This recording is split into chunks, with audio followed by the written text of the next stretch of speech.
Shalom.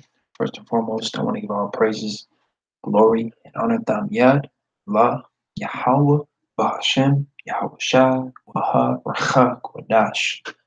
Give honors to the apostles and the elders who read millstone and rule well, and peace and blessing salutations to the hopefully elected nation of Israel, Yashar Allah.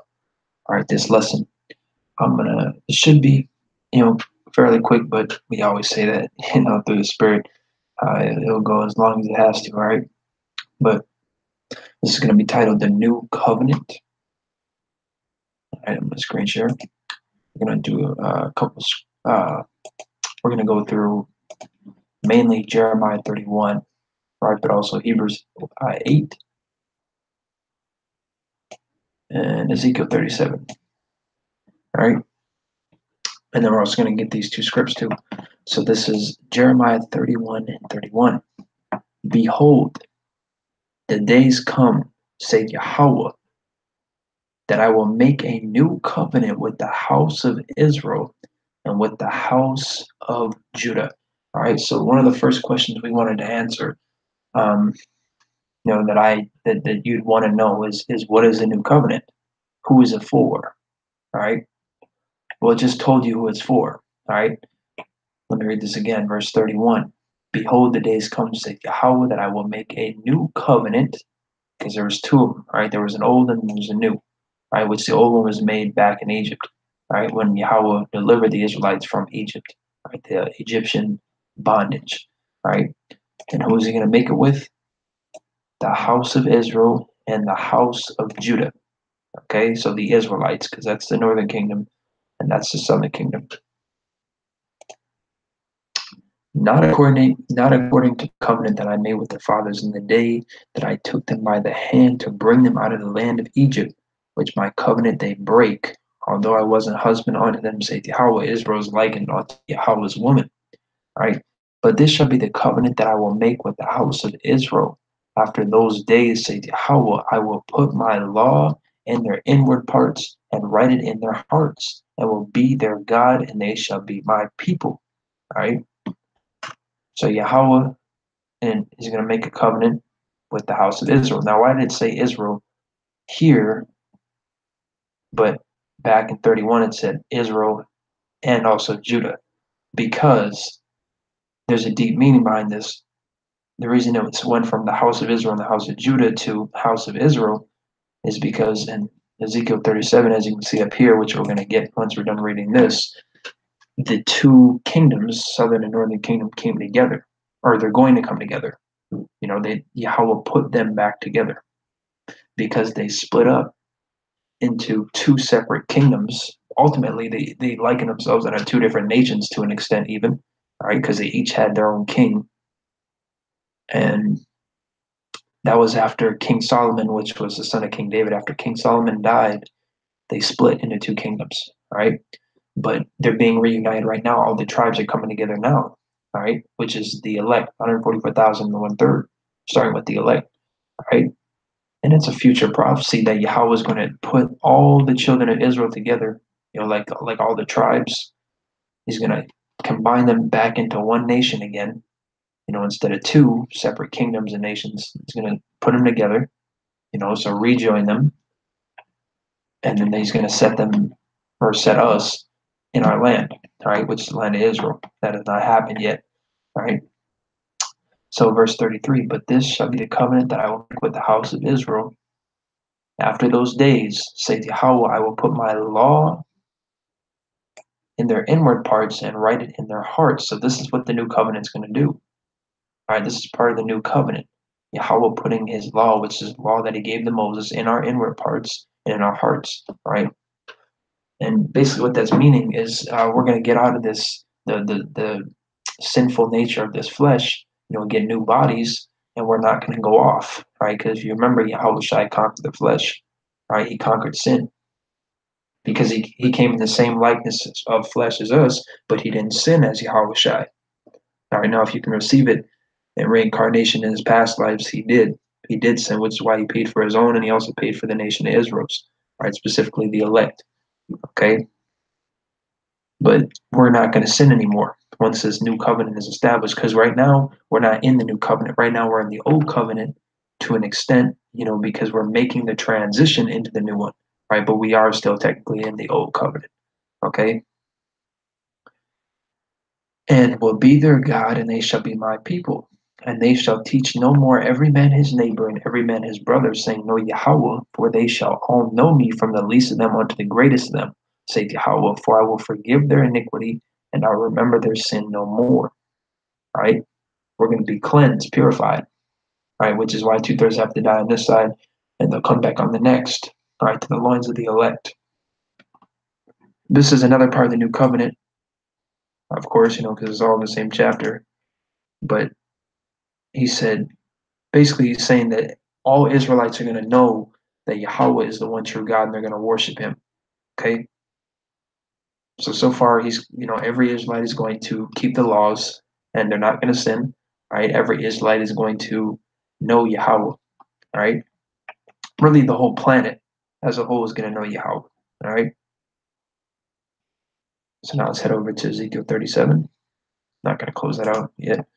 This is Ezekiel 37, I'll start at verse 21, and say unto them, Thus saith the Lord Yahweh, Behold, I will take the children of Israel from among the heathen, and that's a heavy point, okay, because there's so many scriptures talking about us being scattered, right, because we are scattered among the heathen. That's why Israelites even come looking like heathen, but their father's lineage goes back to Jacob, right, the patriarch, which was the son of Isaac, and Isaac was the son of Abraham, right. Yahweh says, has said before that he's the God of Abraham, Isaac, and Jacob, right, which is also going into us becoming Gentiles, because when we're among the heathen and we, according to Jeremiah 17:4, we're discontinued from our heritage, which, like I said, that's Jeremiah 17:4. We took on the customs of the heathen. A lot of our people, are Gentiles right now, and many of our people conform to Gentile customs. The biggest one you can read is First Maccabees 1, that's in the scriptures. Our people conformed and became Greeks, okay?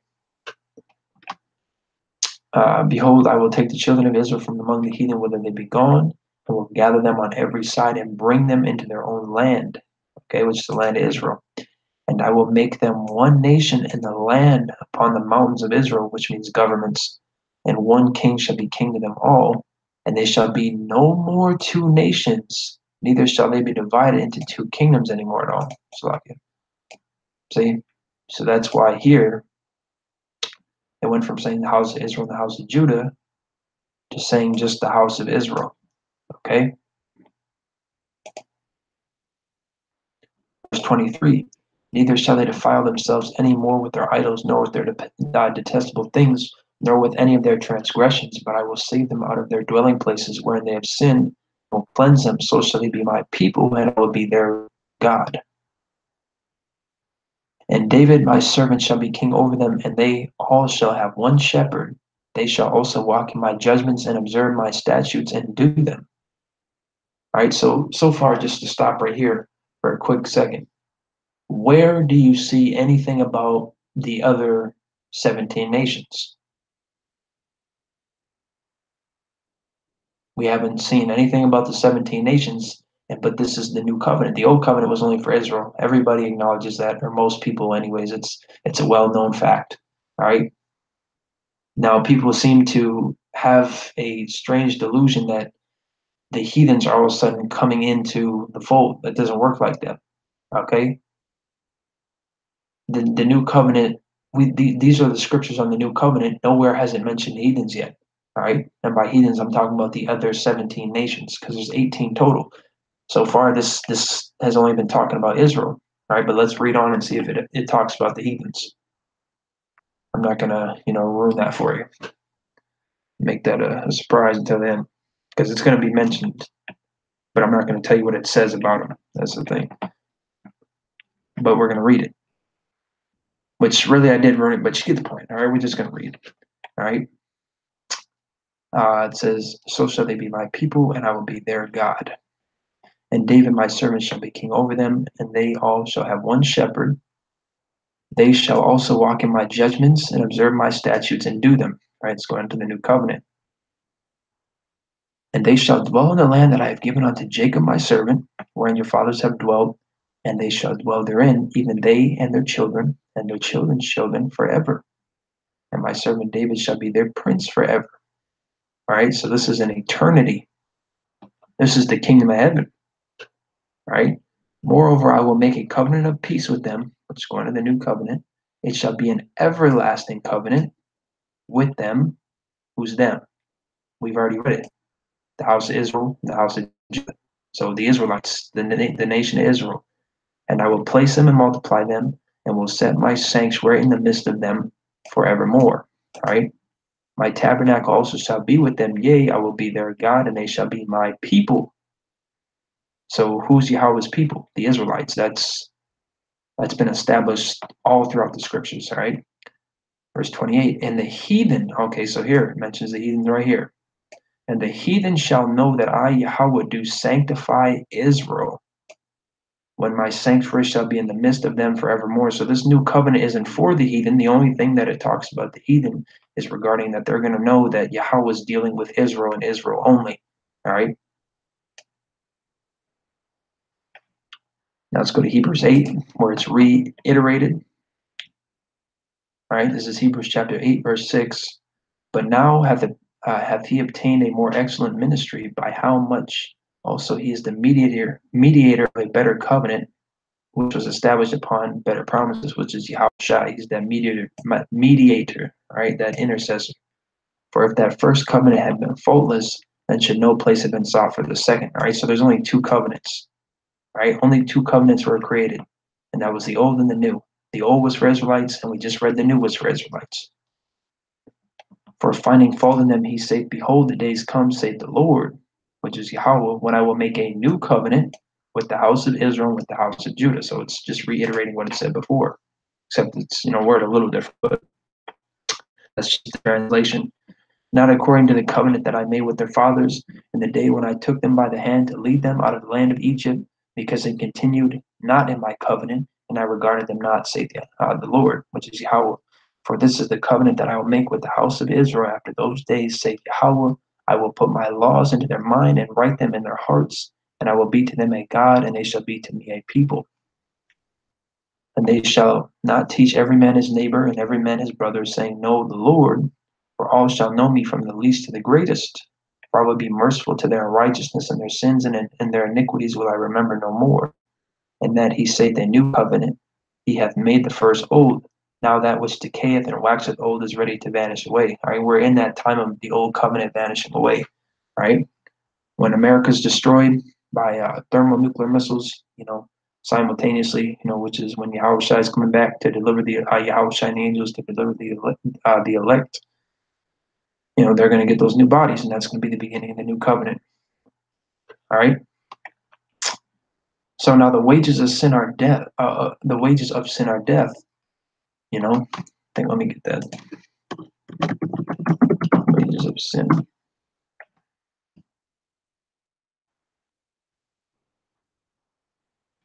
Romans 6:23, for the wages of sin is death, but the gift of God, which is Yahweh, is eternal life through Yahweh Shai HaMashiach, our Lord. Just see if there's any more to that. I think that might be it, though. Okay, that was the last precept for that. So the wages of sin are death. What is sin? It's very important to know. All right, it's 1 John 3 and 4. Whosoever committed sin transgresseth also the law, for sin is the transgression of the law. So committing adultery, eating pork, murder, all right, stealing, worshiping idols, that is sin. Okay? So the law is not done away with. We are to keep the law to the best of our ability, right? But when we're under the grace of Yahweh Shai HaMashiach for dying, okay? But we don't abuse grace. Scriptures constantly talk about not abusing grace, all right? To try the best you can. No effort. The effort is seen. And so since the wages of sin is death, sin is transgression of the law. I just want to bring this out too because it's important. This, for one, cuts that Christian doctrine of hell, and also shows that,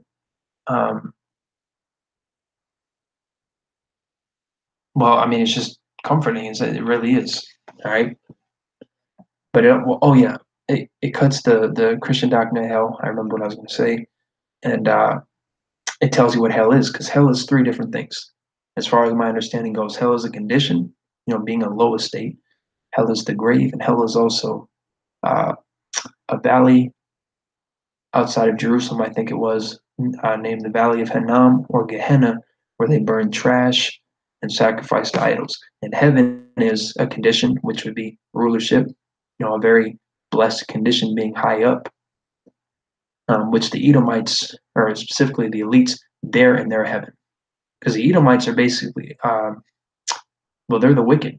They are the wicked. But I was going to say the elites are basically the elect of the wicked, and they're at the top. Edom is at the top and Israel's at the bottom. The world is going to get flipped back because right now it's upside down. It tells you that in Isaiah, right? Which it's going into metaphorically, how wickedness is ruling all that, not literally everything is upside down like we're sitting upside down. But if you think about it, it's heavy because Edom's at the top, Israel's at the bottom. It's going to get flipped back to the right side up, the way it's supposed to be. Israel's going to be on top, and Edom's going to be on the bottom, right? And the elite Edomites, they're going to be the lowest in their nation, and we're going to be the highest in Yahweh Al Sharatazah, that we're of the elect, because I'm not saying I'm of the elect, I could be a 2/3, but we're going to be the highest nation, and Yahweh Al Sharatazah, we're of the elect, we can be the highest in our nation, right? Because the elect are the highest in the nation, right? But anyways, this is Revelations 20 and 14 to 15. And death and hell were cast into the lake of fire. This is the second death.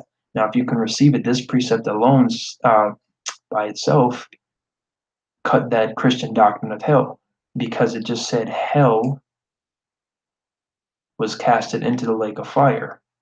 So how can hell be cast into the lake of fire if the lake of fire is hell? That doesn't make sense. So something ain't right. This lake of fire is the nuclear destruction, death and hell. Hell here is talking about the condition, a low estate, suffering, right? This is the second death, because the first death was that flood of Noah, right? Verse 15, and whosoever was not found written in the book of life was cast into the lake of fire. The people written in the book of life are the elect. All right, so how do we know hell right here is talking about suffering? This is literally the next chapter. This is Revelation 21 and 4. And God shall wipe away all tears from their eyes, and there shall be no more death. Like I said, death is going to be cast in the lake of fire. Neither sorrow nor crying, neither shall there be any more pain. For the former things are passed away. Why did they pass away? Because they were destroyed in the lake of fire that we read in the previous chapter, right? For the Israelites. There's going to be no more death or sorrow or crying for the Israelites. It's going to be eternal life, right? That's heaven. All right, so Yahweh Yahweh this is edifying to the elect. I want to give all praises, glory, and honor, Tham Yad, La, Yahweh, Bahashem, Yahweh Shai, Waharachak, Wadash. I'm honest to the apostles and the others, a great millstone, row well, and peace and blessing, salutations to the hopefully elect in the nation of Israel, Yasha Allah. Shalom.